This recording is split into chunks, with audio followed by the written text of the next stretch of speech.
In 1991, the U.S. Coast Guard intercepted tens of thousands of refugees from Haiti fleeing a violent coup and brought them to a holding facility in Guantanamo Bay. About 300 of those who qualified for political asylum were found to be HIV-positive and denied entry to the U.S.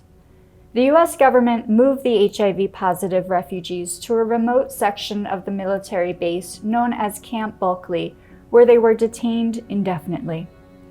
At Camp Bulkley, the refugees slept in huts, open to the elements so rain went right in. The camp had barbed wire everywhere, resulting in injuries, especially among children who got cut while trying to play. Stuck in the camp without any recourse, many of the refugees went on hunger strikes to protest their detention. The U.S. military officers responded to the protesters by arresting and beating them,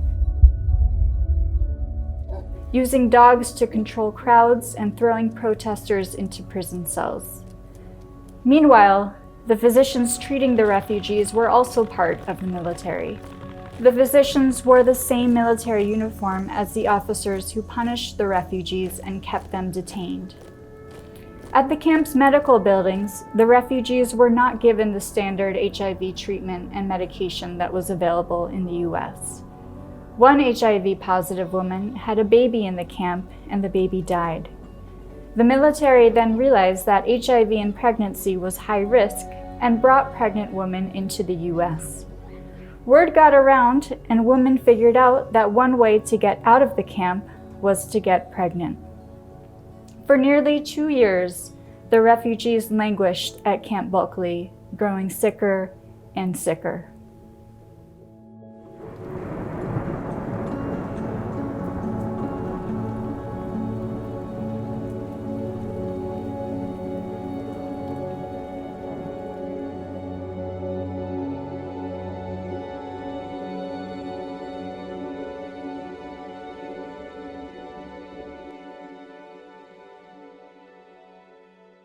In 1993, there were articles in the New York Times about HIV-infected Haitians being detained in a camp on Guantanamo.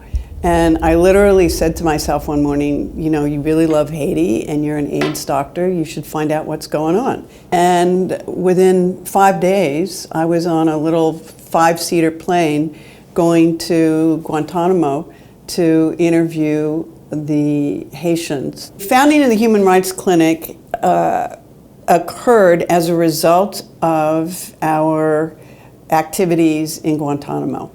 And very briefly, Guantanamo, the camp, was closed in June of 1993 by a federal district court judge who basically said, what's going on down there is a disaster, it's a public health disgrace, and ordered the camp closed and the HIV-infected Haitians brought to the United States.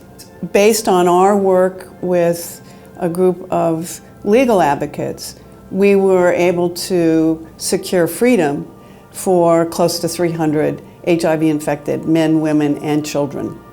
And when we came back, we started what came to be known as a Human Rights Clinic, where volunteer physicians would work with asylum applicants to document the histories that they were telling, and that they were coming to the United States on the basis of having been tortured. And there were often physical stigmata of that torture, which we as physicians are trained to recognize and document. And it served to be a very powerful piece for that asylum applicant in terms of being able to work through the courts. It turns out that physician testimony in that kind of situation is very powerful and compelling.